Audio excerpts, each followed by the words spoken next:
Deus abençoe a todos. Eu quero convidar a todos nesta noite, mais uma vez, boa noite a todos. Bom estarmos aqui, primeiro dia da semana, para iniciarmos louvando a Deus, exaltando o nome do nosso Deus.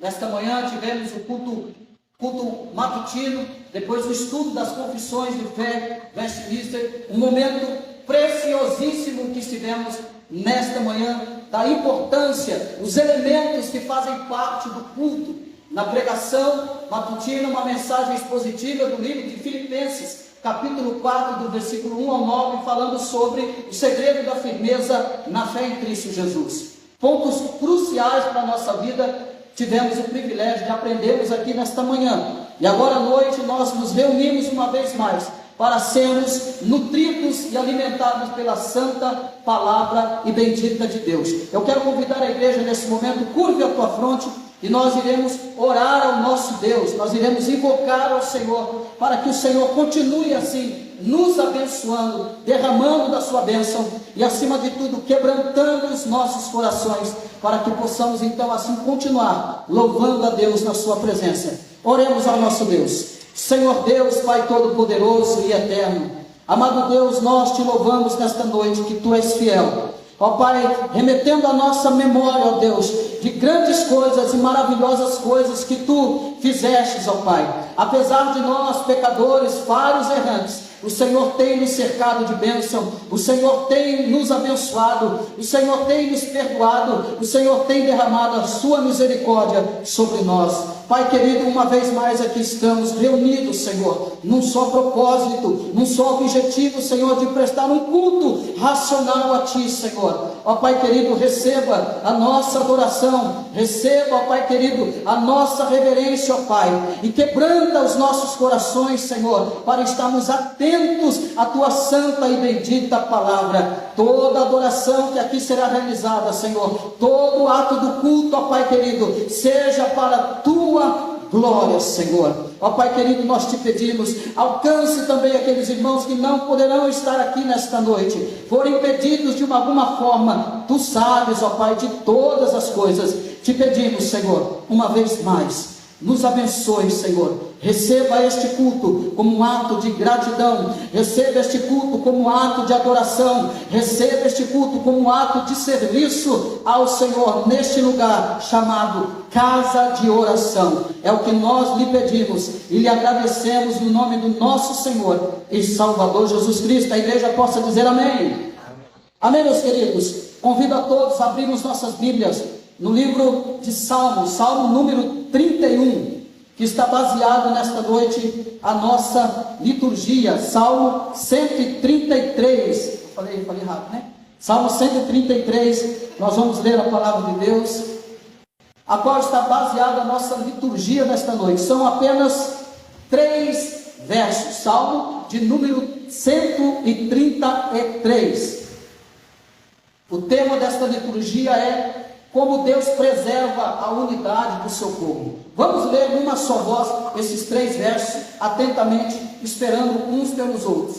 Vamos ler todos juntos? 1, 2, 3.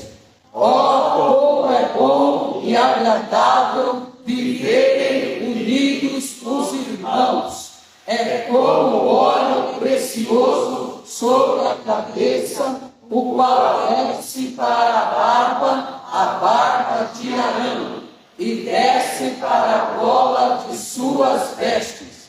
É como o orvalho do Hermon, que desce sobre os montes de Sião. Ali ordena o Senhor a sua bênção e a vida para sempre. Louvado seja o nome do Senhor.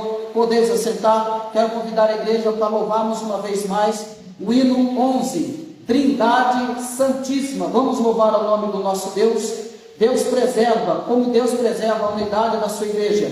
Ele derrama uma unção de santidade, Ele envia um orvalho de alegria, Ele ordena a sua bênção para sempre. Cantemos então o hino 11, Trindade Santíssima. Louvemos ao Senhor.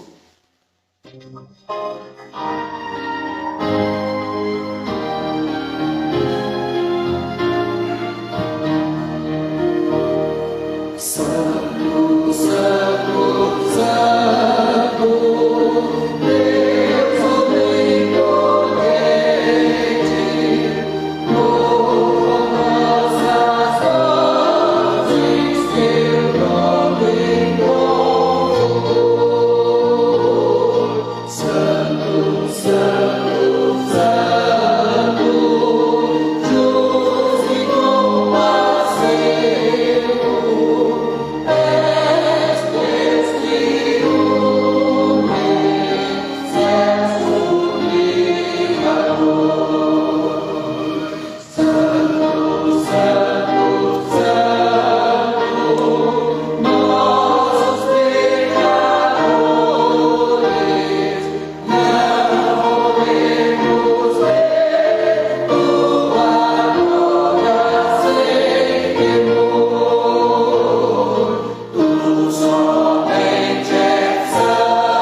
nós servimos, é esse Deus Santo que nós entoamos as nossas vozes. Convido toda a igreja nesse momento a abrir as suas Bíblias, o Salmo de número 51.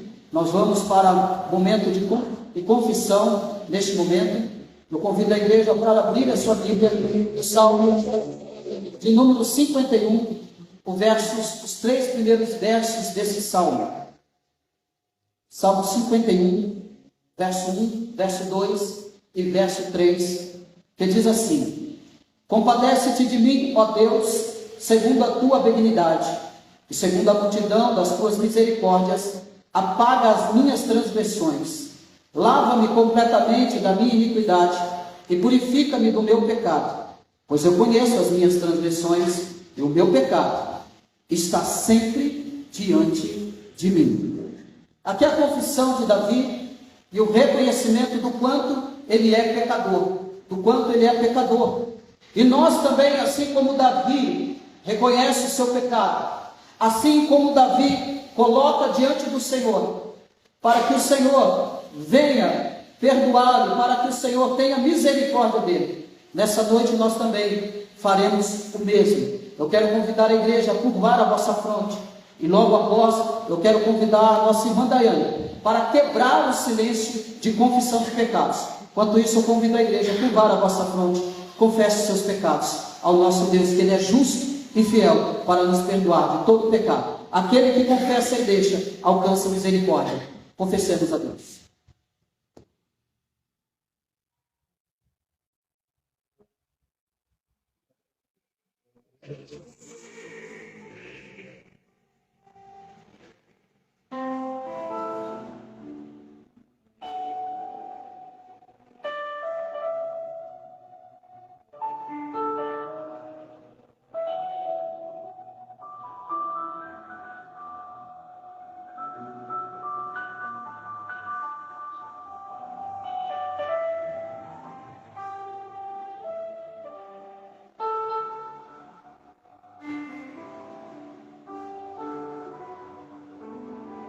Senhor Deus, neste momento nós rogamos a Ti o Teu perdão, Senhor, confiantes, ó Deus, nos méritos de Cristo, que nos dá, Senhor, acesso a um vivo caminho, de acesso ao Senhor e às Suas misericórdias e o Seu perdão. Senhor, nós temos pecado contra Ti, Senhor, nós temos pecado contra o nosso irmão. Ó Deus, tende misericórdia de nós. Que o Seu Santo Espírito venha nos levar ao arrependimento, ao verdadeiro arrependimento, Senhor, dos nossos pecados e falhas. Absolve, Senhor, também daqueles pecados que nos são ocultos, ó Deus, mas o Senhor que sonda o mais profundo do nosso coração, o conhece.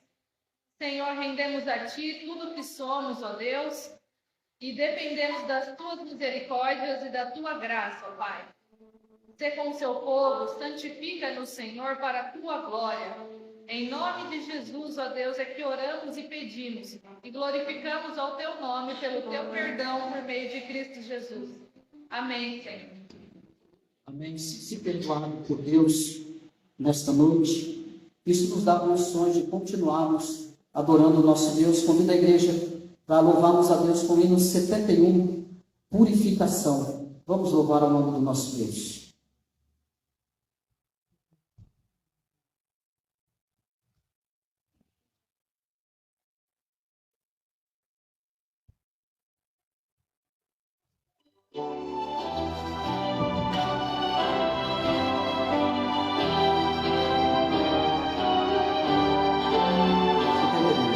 A minha alma está manchada de pecado.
irmãos, graças ao nosso Senhor e Salvador Jesus Cristo, que nós somos perdoados pela sua obra maravilhosa.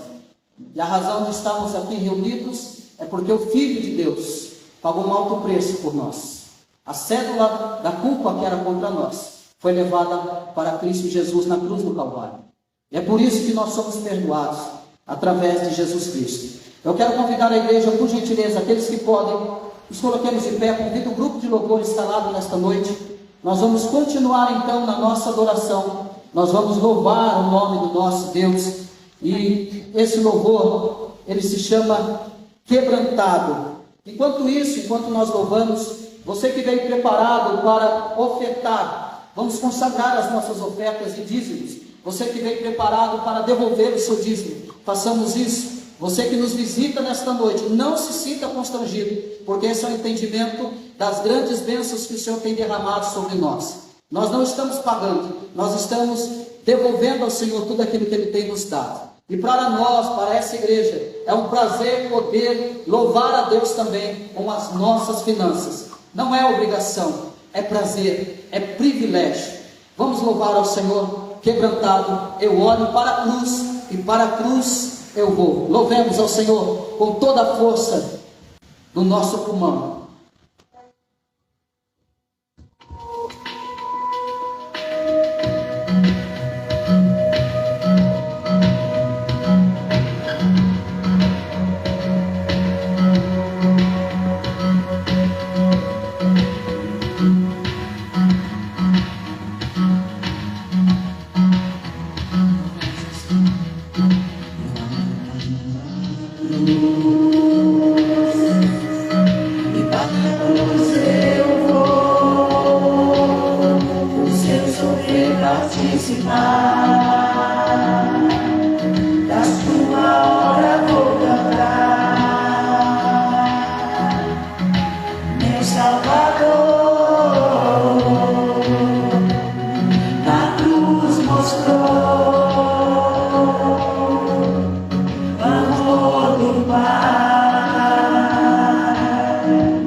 Não há outro caminho, nem atalho, somente pela cruz de Cristo.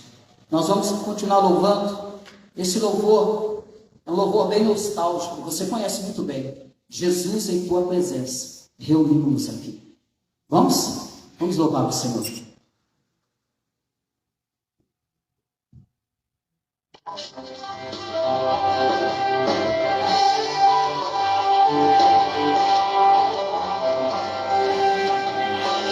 Jesus em tua presença, reunimos aqui, contemplamos tua face e rendemos a ti, pois um dia sua morte trouxe vida a todos nós, nos deu completo acesso ao coração do Pai.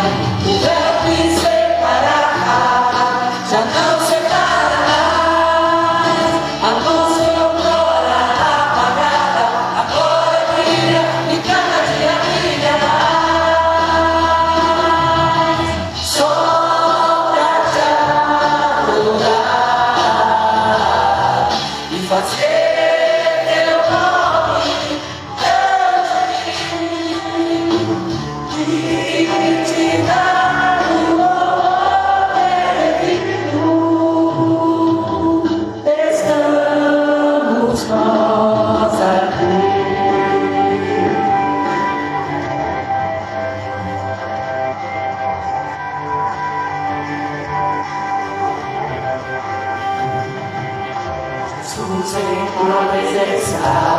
reunimos aqui, contemplamos tua face e rendemos a ti, pois um dia a tua morte trouxe vida a todos nós, nos deu completo acesso ao coração do Pai.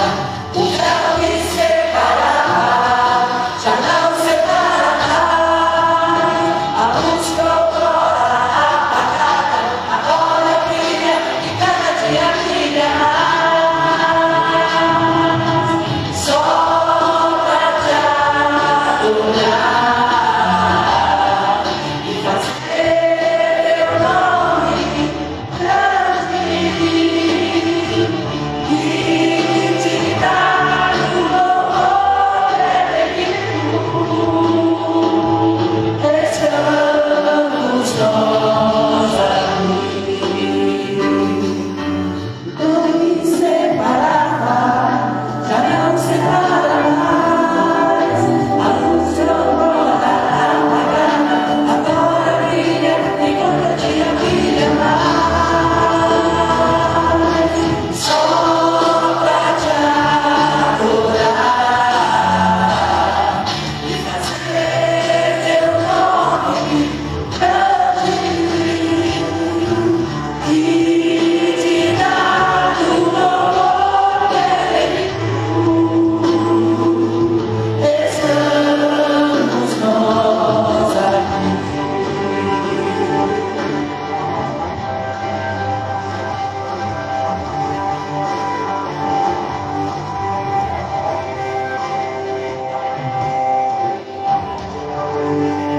Louvado seja Deus. Pedir, presbítero Jaré, faça uma oração, agradecendo o Senhor por esse momento de adoração, pela vida dos ofertantes, dizimistas, e também pelo momento que faremos agora de recepção e batismo. Por gentileza. Pai de amor, bondade e misericórdia, o teu povo aqui reunido está diante de ti, louvando, te adorando. E nós queremos, ó Pai, dar graças por esse momento, mas ao mesmo tempo pedir ao Senhor que o nosso louvor e a nossa adoração possa chegar até teu trono de graça como aroma suave a ti. Que cada parte desse culto possa ser instruída pelo teu Espírito Santo. Que cada parte do nosso culto possa ser do teu agrado. E queremos, ó Pai, te dar graças por todos os irmãos que ofertaram neste momento. O Senhor conhece o coração de cada um, o Senhor sabe, ó Pai, a alegria, o Senhor sabe, ó Deus, o quanto eles trabalharam e reconhece, Pai, a bênção do trabalho na vida deles. Nós louvamos por ele. E nós também, ó Pai, te clamamos que o Senhor nos dê sabedoria, Pai, ao administrar corretamente a parte financeira da igreja. De forma especial neste momento, clamamos pela unção do Teu Espírito, esse momento que é um momento especial, Pai, um momento de batismo, que o Senhor possa estar presente, ó Pai, na vida de todos nós, e que isso seja tão somente para o engrandecimento do Teu reino. Ó Pai Santo, esteja presente em nosso culto, em nome de Jesus. Amém. Amém. Podeis assentar. Deus vos abençoe. Bom louvar a Deus com vocês. Meus amados irmãos, nós vamos partir agora para o momento de recepção de novos membros. Eu quero chamar aqui à frente o diácono Odair e a irmã Neuzita, por gentileza, se coloquem aqui à frente. Nós vamos, nesse momento muito especial, que nós temos a alegria de receber esse casal.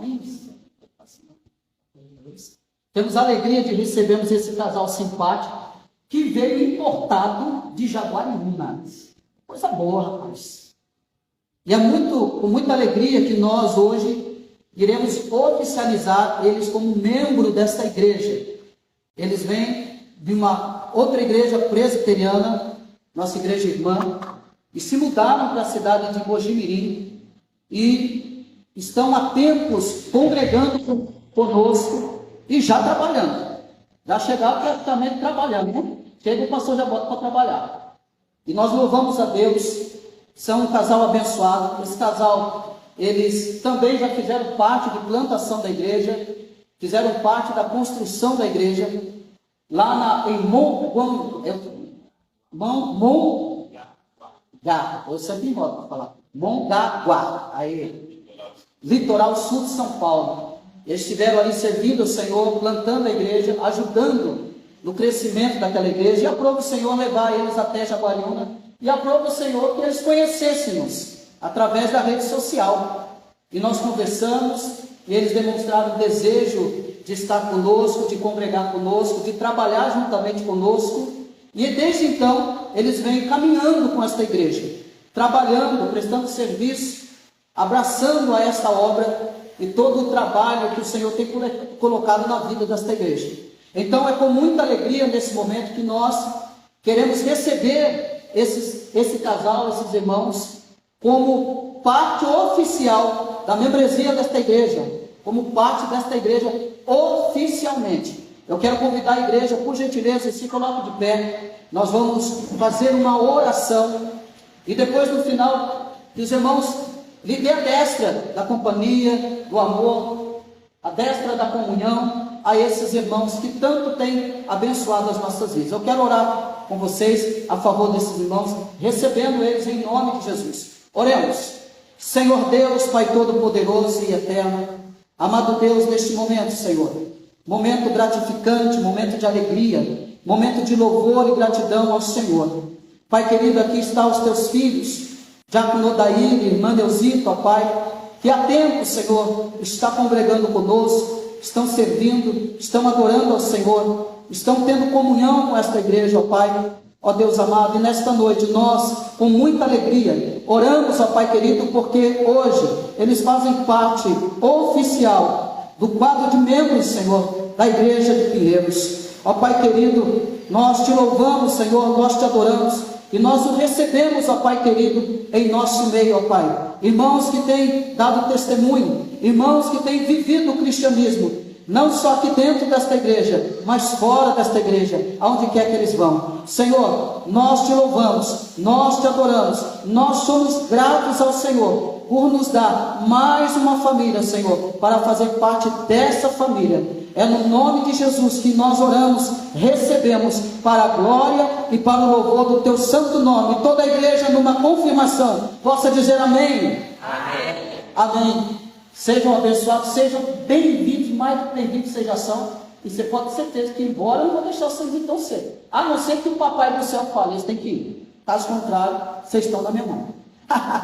Deus abençoe. Depois vocês dão a destra da comunhão a eles, dão um abraço no final, recebam eles, como vocês já fizeram, mas o abraço duplo é uma bênção, né? Louvado seja Deus. E agora, meus irmãos, podeis assentar mais uma vez. E agora também nós temos um outro momento especial, e é uma alegria para todo pastor, é uma alegria para toda a igreja. E o Senhor sabe quando nós temos evangelizado e feito a obra do Senhor, mas nós entendemos também que tudo é o tempo de Deus. Mas há uma promessa para nós, que se nós sairmos e semearmos, evangelizarmos, o Senhor vai dar o resultado, o Senhor vai dar o fruto. Paulo disse que uns plantam, outros regam, mas quem dá o crescimento é Cristo, é Deus que dá o crescimento.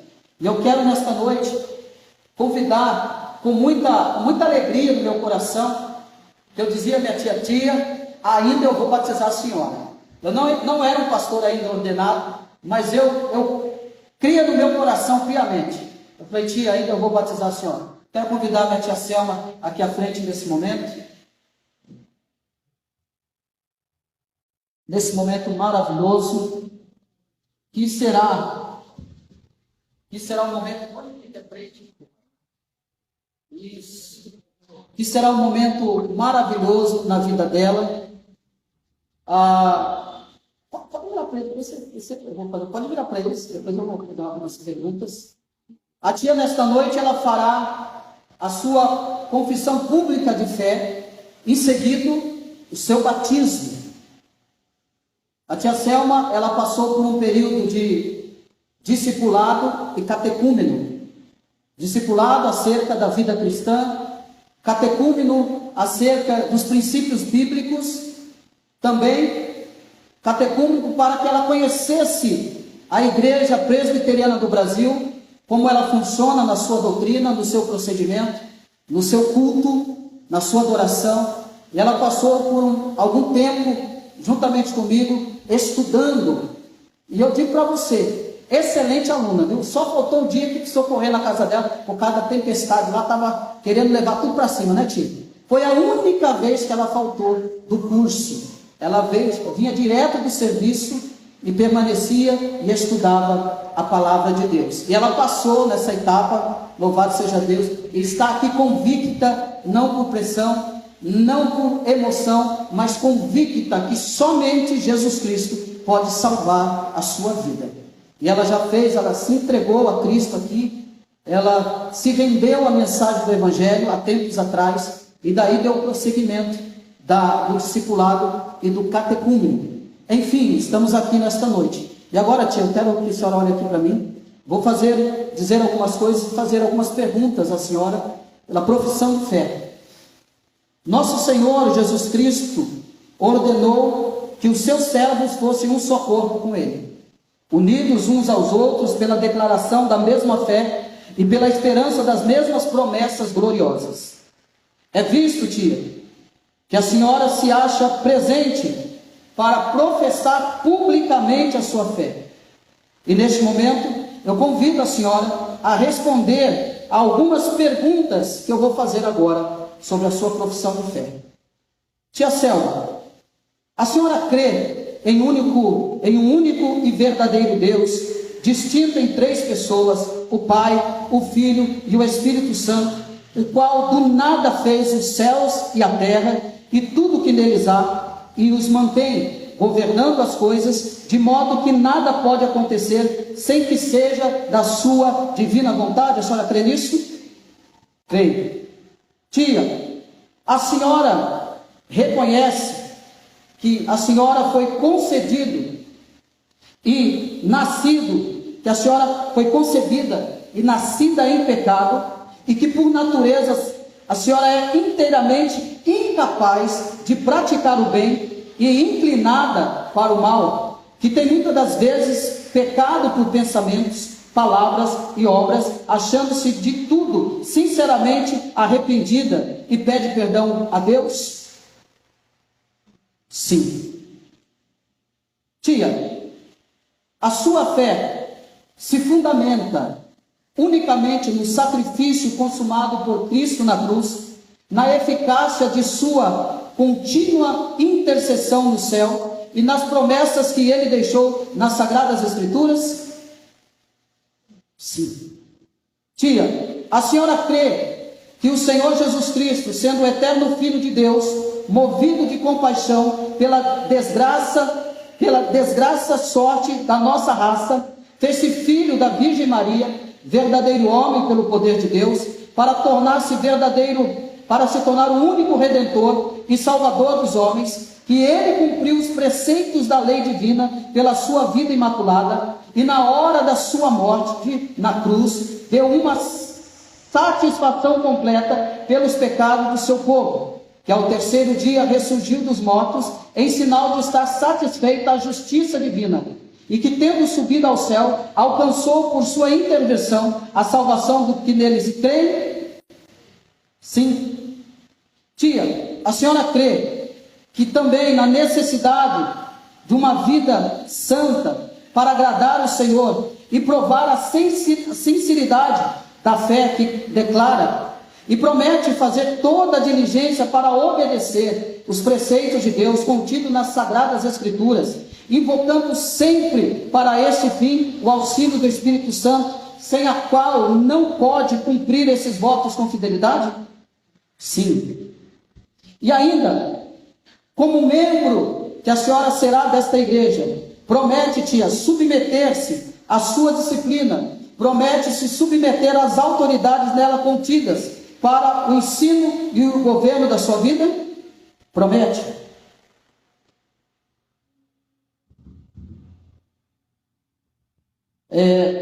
Tia, hoje, então, a senhora acaba de entrar em um solene pacto em que o Senhor promete ser o seu Deus e a sua posteridade. E a senhora aceita como o único Deus e provedor que lhe pertence na sua vida? Todos, então, que aqui estão, que já passaram por isso e aceitaram e fizeram a sua confirmação de fé, o seu voto de fé, as suas obrigações no batismo, declarando que são somente do Senhor. É exatamente isso que a irmã Selma está fazendo nesse momento.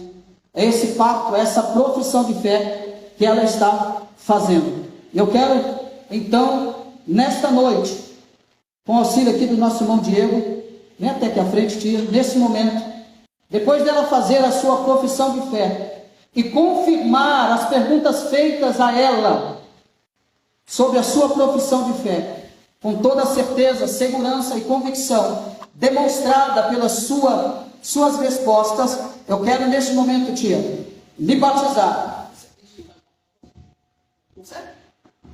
Eu quero nesse momento lhe batizar em nome do Pai, do Filho e do Espírito Santo. Amém. A igreja possa dizer amém? Amém. Deus abençoe, tio. Dá um abraço aqui. Deus abençoe e seja batizado.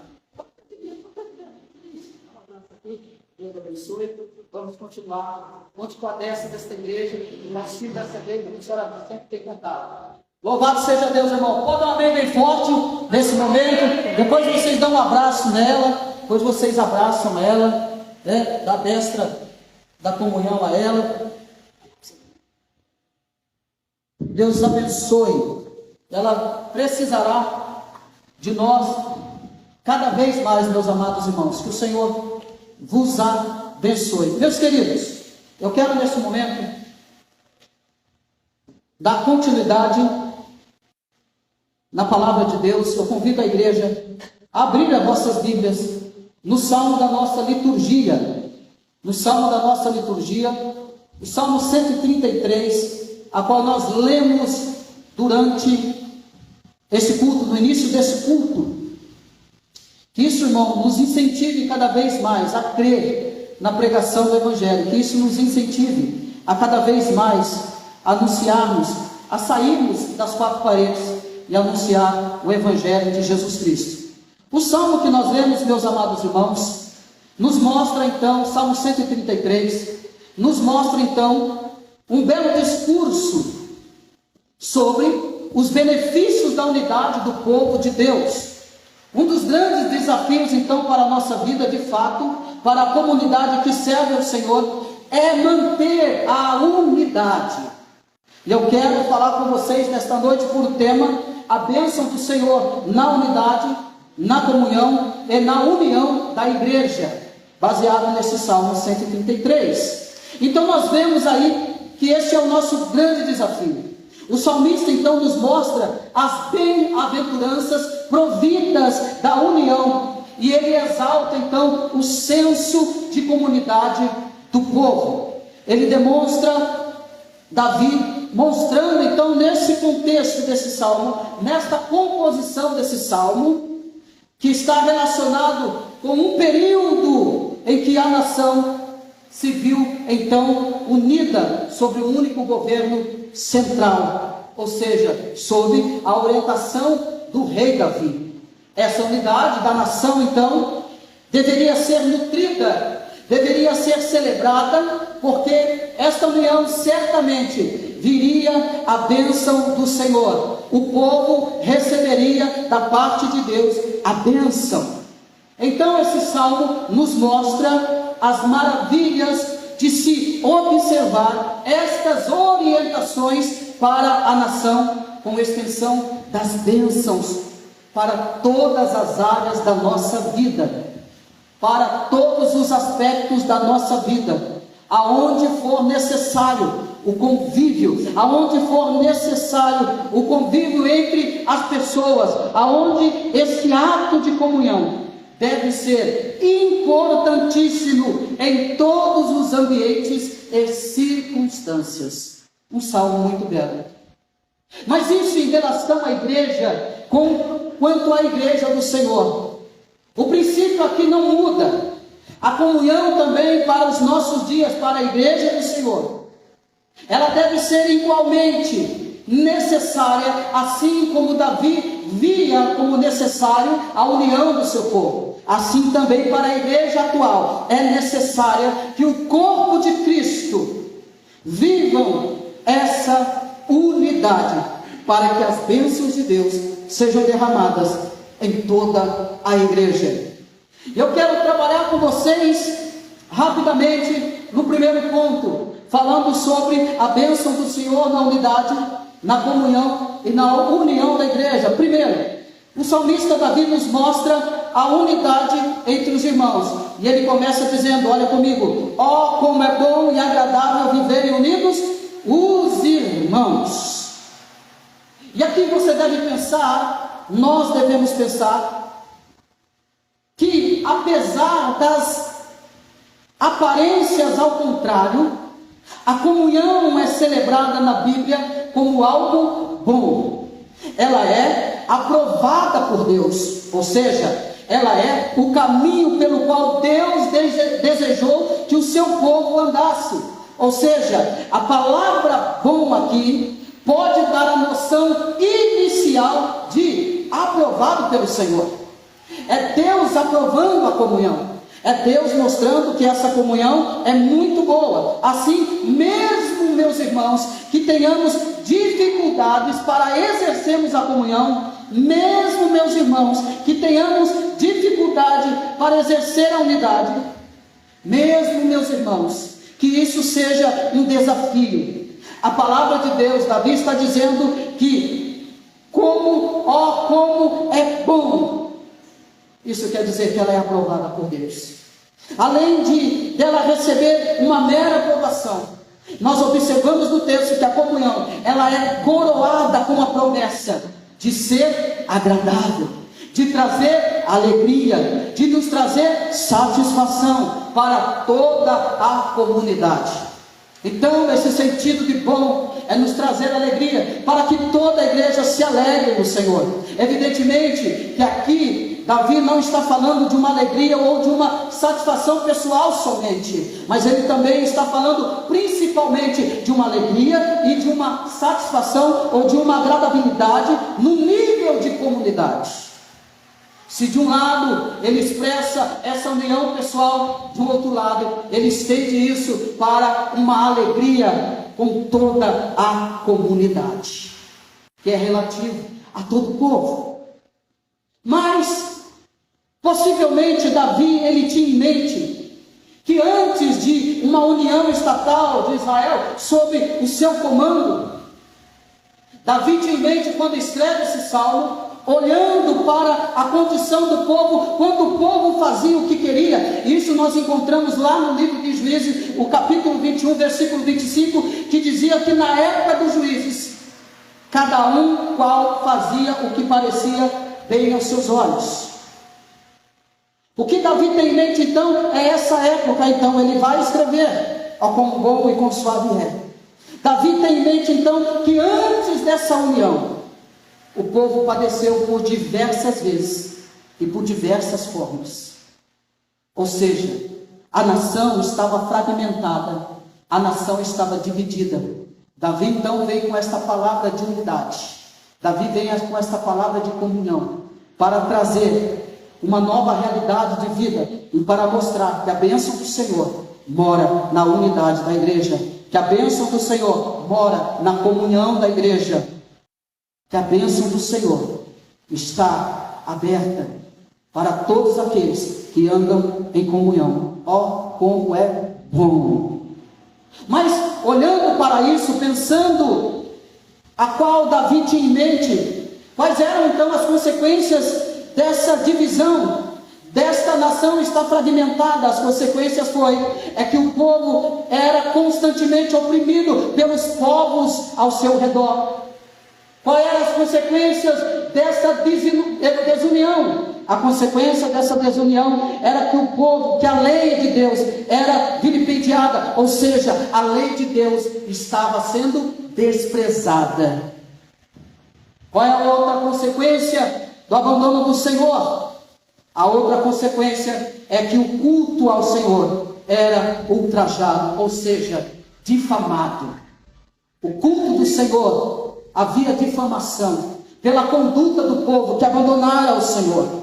Então, também há razões de esse povo estar dividido. Não poderia então haver nenhuma alegria com o procedimento desse povo. Esse povo que abandonou a lei do Senhor, esse povo que desprezava a lei do Senhor, esse povo que com a sua conduta difamava a Deus. Era impossível esse povo ter alegria, era impossível esse povo ter satisfação, era impossível esse povo viver a comunhão bíblica, era impossível. Mas só que tem uma coisa: com a subida de Davi ao governo, a proposta então era justamente mudar a situação desse povo. Esse povo que estava sendo humilhado, desprezado, porque abandonaram o Senhor, que abandonaram a lei de Deus, difamaram o culto do Senhor. Esse povo agora tem uma oportunidade. Deus nunca vai deixar o seu povo sem uma resposta. Deus sempre tem um plano B. Deus sempre tem uma saída para todos aqueles que se arrependem. Deus sempre tem uma porta aberta para aqueles que querem entrar e começar de novo. Deus sempre tem uma chance. Agora, com a subida de Davi no governo, ele muda então. A proposta era mudar a situação. Então o governo centralizado e a união do povo de Deus ao redor da sublime vontade de Deus geraria então, ao contrário das catástrofes anteriores, momentos bons e agradáveis para a nação. Momentos bons. O retorno de Davi e a instrução de Davi a todo o povo. Agora o povo sairia do quadro de humilhação, do quadro de estar correndo risco com povos inimigos ao seu redor, sendo humilhados, porque desobedeceram ao Senhor, porque pecaram contra o Senhor. Agora eles encontram uma nova oportunidade. E quem está à frente é Davi. Mas qual é o tipo da unidade que Davi vai pregar aqui? Qual é o tipo da unidade pregada como bom e agradável? Certamente não é uma unidade opressora. Certamente não é aquela unidade que aniquila a personalidade das pessoas, que os torna presa para a servidão. Não é esse tipo de unidade. Não é essa unidade que Davi prega. Não é essa unidade que Davi fala, de forma alguma. Não é essa captura para a servidão irrefletida. Que não há nenhuma oportunidade de fazer reflexões, que não há nenhuma oportunidade de respeitar a opinião, de respeitar a cultura, de respeitar as pessoas como elas são. Não é isso. Pelo contrário, a unidade aqui mostrada por Davi conserva a personalidade e liberdade das pessoas. Ou seja, as tribos de Israel não foram extintas, elas não foram aniquiladas com a subida de Davi e de seu governo. Davi não quis mudar a personalidade das pessoas, Davi não quis mudar a cultura das pessoas. Davi respeita a cultura, Davi respeita as personalidades. É um erro, irmão, quando as pessoas entram na igreja e nós queremos formá-la do nosso jeito. Não é isso que a palavra fala de unidade. Unidade não é isso. Isso não é unidade. Mas Davi, ele continua insistindo, e a cada um que tinha a sua peculiaridade. Porque uma unidade opressora não é unidade. Nós damos o nome de uniformidade. O que é uniformidade? Uniformidade significa semelhança. Eu quero que você seja igual a mim. Para você fazer parte dessa igreja, você tem que ser igual a mim. Isso é uniformidade. Tem que se parecer comigo. Tem que falar como eu. Tem que andar como eu. Tem que ler o que eu leio. Tem que comer o que eu como. Você tem que ser semelhante a mim. Tem que me copiar. Isso é uniformidade. Não serve para a unidade da igreja. Unidade respeita particularidades. Unidade respeita cultura. Unidade respeita as características próprias, até mesmo os seus sotaques. Unidade respeita todas essas áreas da vida do cristão. E é isso que Davi vem pregando. E é isso que Davi vai dizendo acerca da unidade. Ó, quão bom e quão suave é, agradável é que os irmãos vivam em união. Ou seja, deixa eu ver, está me atrapalhando aqui. A unidade, então, como eu disse, não significa uniformidade, não significa unidade. A unidade, então, para entendermos, ela deve ser compreendida como a concordância básica de pensamento e fé em questões fundamentais. Isso é unidade. Essa é a unidade que Paulo prega em Colossenses. Que a igreja de Colossenses, que vocês pensam do mesmo jeito, têm o mesmo pensamento, têm o mesmo propósito, mas no quê? No Evangelho, na pregação do Evangelho. Não é no seu sotaque, não é na uniformidade. Ele está dizendo que vocês têm unidade, mas que falem a mesma língua, têm o mesmo propósito, têm o mesmo pensamento. Isso se chama unidade cristã. É isso que Paulo está querendo. Unidade cristã, pensamentos e fé em questões fundamentais. Então, a unidade, ela está igualmente relacionada a termos elementos de uso comum na sociedade. Assim sendo, então, deveria alcançar todo o povo. E o que deveria, dentro desses elementos da unidade, o que deveria alcançar todo o povo? Por exemplo, a palavra de Deus. A palavra de Deus deveria ser centralizada em comum. A língua da igreja deveria ser a palavra de Deus, numa só voz. Segundo, viver em comum nessa unidade. Os planos para o reino e a expansão da nação, da mesma forma, seriam metas abraçadas por toda a nação. Ou seja, todo o trabalho da igreja, todo o propósito da igreja, falando na nossa atualidade, deve ser abraçada por toda a igreja. Não pode haver desunião, não pode haver diz que me disse, não pode haver divisão. É essa unidade que Davi vem pregando. É essa unidade que deve ser em comum na fé.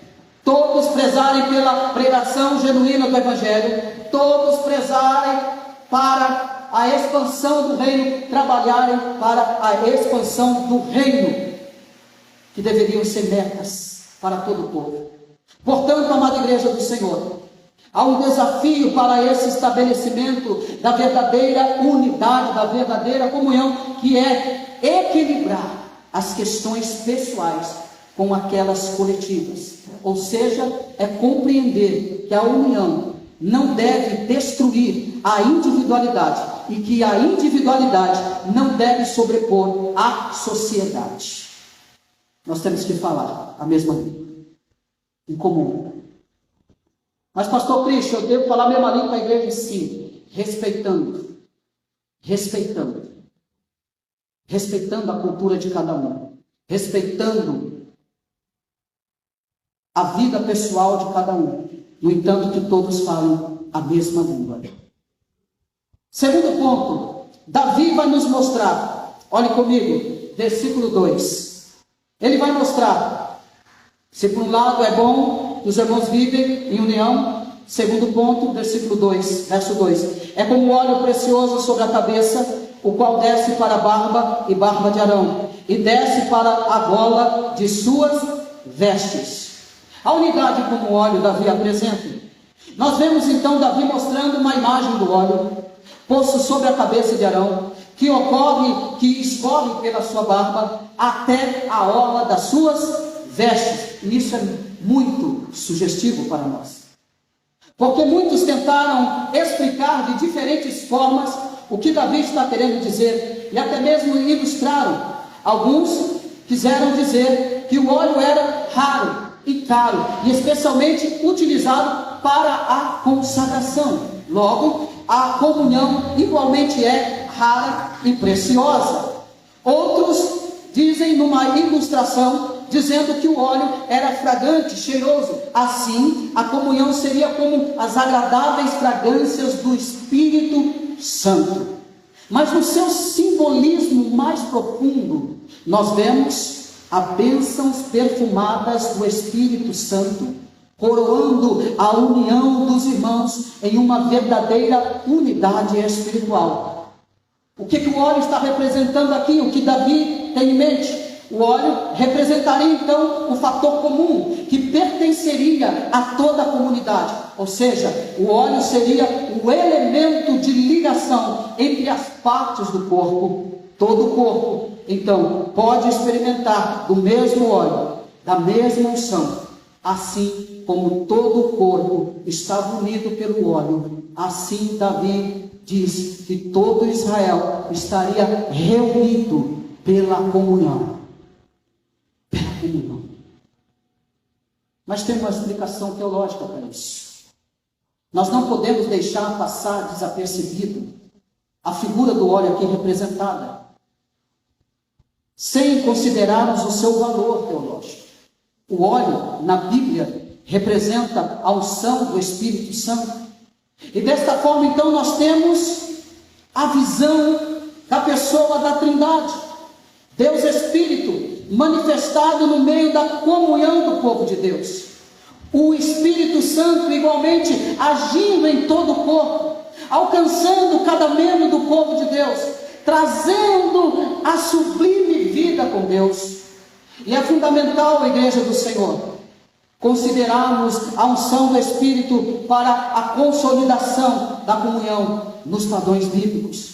Sabendo então, entendendo que é o Espírito Santo quem regenera o ser e o traz para dentro da família de Deus, como aconteceu com a tia Selma. É o Espírito Santo que a convenceu do pecado, da justiça e do juízo. É o Espírito Santo que produz o seu fruto na vida de cada um daqueles que se entregam a Cristo Jesus, capacitando então para os desafios da vida. É o Espírito Santo que age nessa obra maravilhosa. E por isso que nós recebemos o fruto do Espírito, que inclui o amor, a alegria, a paz, a longanimidade, a benignidade, a bondade, a fidelidade de Deus. E esses elementos do fruto do Espírito são cruciais para a manutenção da nossa comunhão. O terceiro ponto, Davi vai falar do orvalho como a unidade. Olhe comigo aí, o verso 3, olha o que está escrito. Verso 3, é como o orvalho do irmão que desce sobre os montes de Sião, ali ordena o Senhor a sua bênção e a vida para sempre.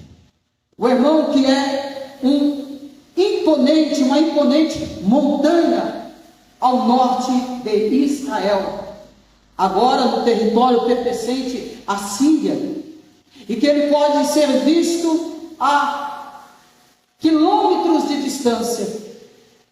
Seu cume, que é coberto de gelo, e que no seu sopé havia diversas nascentes que originam o rio Jordão. E dessas nascentes, então, e pelo degelo de partes do Hermon, surge então o orvalho que rega toda a terra da Palestina. E quanto ao orvalho, a compreensão aqui da imagem recebe um tratamento parecido com o que nós acabamos de dizer. Existe a ideia de que, da mesma forma como o orvalho do Monte Hermon umedece a terra, supre a seiva de frescor, supre a de seiva e frescor, assim também a comunhão seria esse frescor. A comunhão do povo de Deus seria esse refrigério na vida de todo o povo de Deus. Calvino aqui sugere, analisando o Salmo 33, ele sugere que a vida do homem não teria vitalidade, não seria útil, não seria prazerosa, se não fosse sustentada pela harmonia fraternal, se não fosse regada por esse rio, se não fosse regada por esse monte do Hermon, que desce esse orvalho regando toda a terra. Então, meus amados irmãos, a ideia aqui quer trazer a ideia desse frescor, quer trazer a ideia da qualidade refrescante das bênçãos de Deus descendo sobre o seu povo. Isso se chama unidade, isso se chama comunhão. Existindo então a ideia de uma troca sinérgica de forças entre Hermon e Sião, mesmo Sião sendo a capital federal da nação, mesmo sendo imponente o Hermon, eles receberiam a comunhão. Seria então estabelecido nessa troca de favores, nesse recebimento de bênçãos, nessa irrigação que desce do Hermon, seriam imponentes. Então, minha querida igreja, a questão da unidade, que ainda é ressaltada como um ponto central dessa comparação, o mesmo orvalho que procedia do Monte Hermon e caía nessas regiões do extremo norte, era o mesmo que descia sobre Sião. Ou seja, a bênção que era compartilhada e que alcançava todo Israel. Logo assim, como havia então um mesmo orvalho para todos, a nação deveria permanecer unida como um todo.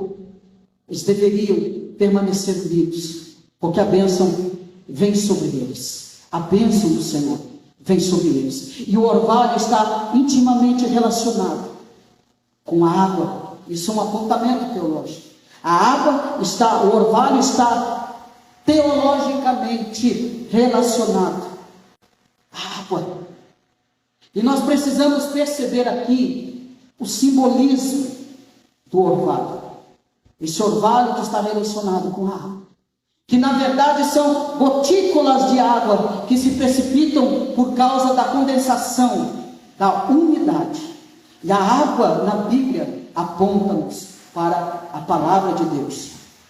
Para falar do Antigo Testamento, livro de Deuteronômio, capítulo 32, versículo 2, Deus dizendo ao povo assim: proteja a minha doutrina como a chuva, destile a minha palavra como orvalho, como chuvisco sobre a erva e como gotas de água sobre a relva.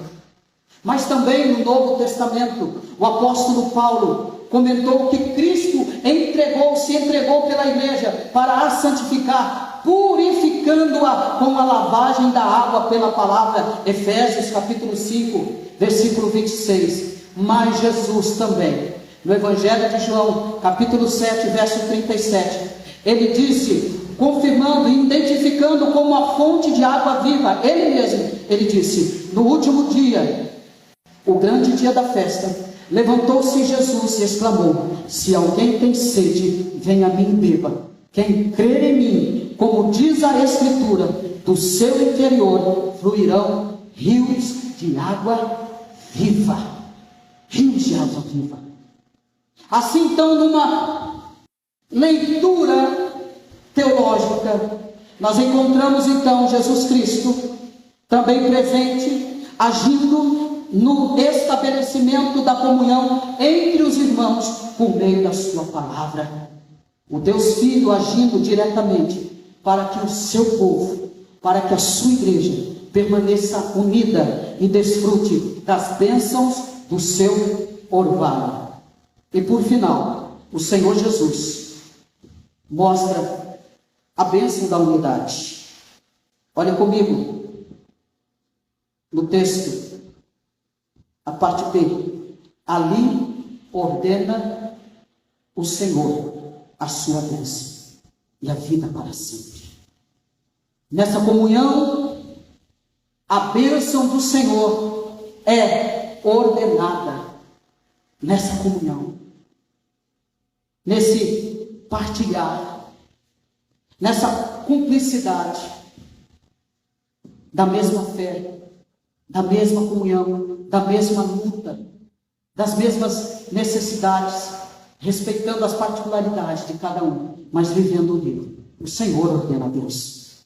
Toda a Trindade está envolvida na questão da comunhão. O Deus Pai agora, Ele derrama a sua bênção ordenando a vida para sempre. O Deus Filho age com a palavra irrigando as mentes e corações, ordenando a vida para sempre. E Deus Filho e Deus Espírito unge a igreja com seu óleo, trazendo para a sua igreja renovo e forças à comunidade. É isso que o Senhor vem trazer. Força, vigor a todos nós. A bênção do Senhor está então na unidade. Por que a igreja do Senhor? Porque o homem não nasceu para viver isolado. O povo de Deus nasceu para ser um grande povo e nação abençoada em Abraão. A igreja, ela é conhecida como o corpo de Cristo, o que ontologicamente a associa com a comunidade. Tudo que ocorre na igreja é visando ao fim proveitoso de todo o povo de Deus. Os dons são derramados para a edificação da igreja. A ação do Espírito Santo e a produção do seu fruto é para a vida em comunhão da igreja.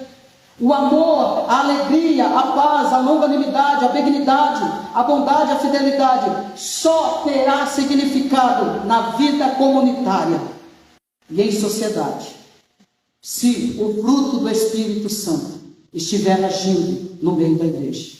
O batismo tem a sua expressividade quando pública aos outros numa decisão de fé. Foi aquilo que acabamos de presenciar. A pública profissão de fé da tia Selma e o seu batismo logo em seguida. A ceia do Senhor que iremos participar daqui a pouco só é realizada no contexto da igreja, quando todos estão reunidos à mesa. Então, meus irmãos, o projeto do Senhor envolve a fraternidade, envolve a união do seu povo. No final de tudo, nós estaremos na Nova Jerusalém, que é ilustrada como sendo uma cidade onde todos se reúnem e viverão eternamente em harmonia, dando glórias a Deus e bendizendo o seu nome para todos sempre. Quando chegarmos a Sião Celestial, desfrutaremos dessa vida, dessa comunhão, dessa unidade para todos sempre. Para aplicação a nós agora. Quero fazer algumas aplicações. Meus irmãos, vendo sobre essa unidade, nós devemos então orar e batalharmos para alcançar e manter essa bênção em nossas igrejas, em nossa vida. Apesar das dificuldades, a unidade entre nós, ela deve ser de extrema importância. Por quê? Porque isso vai gerar bênção para nós. Porque isso vai prover as bênçãos do Senhor para nós. Nós precisamos estabelecer fortalecer cada vez mais, a cada dia mais, a nossa comunhão. Porque o Senhor habita em uma comunidade que está vivendo e batalhando pela unidade. Além disso, nós temos que ter a compreensão de que a Trindade está envolvida no objetivo de estabelecer na igreja a comunhão aceitável a Deus. A Trindade. Que nós venhamos então clamar ao Senhor, que o Espírito Santo continue agindo e nos usando para a unidade. Que o Senhor Jesus Cristo continue nos iluminando por intermédio da sua palavra para seguirmos passos seguros. Que o Deus Pai, o Todo-Poderoso, continue irradiando as suas bênçãos na comunhão como os raios do sol invadem toda a terra. Que nós possamos ver mais claramente que a vida e o objetivo da igreja gira em torno completamente da ideia da unidade, da comunhão e da união. Que o Senhor nos capacite, a cada um de nós, que o Senhor venha nos aperfeiçoar, dia após dia, para termos entendimento. Porque nós precisamos entender que há uma necessidade, que não existimos como igreja individualmente, mas que a igreja ela vive como uma unidade, como um corpo, e o corpo de Cristo. Não há individualidade no corpo de Cristo, mas há unidade. Não há. A igreja existe no coletivo, e assim a igreja deve permanecer. Última aplicação, que possamos compreender que não somente em termos eclesiásticos, a comunhão entre os irmãos, ela é importante, mas nos seus aspectos familiares e social, ela é importante, porque uma família dividida, ela não prosperará e passará por dificuldades. Relacionamentos sociais instáveis e sem comunhão, e sem elementos de ligação, e sem amor, estarão igualmente fadados ao fracasso.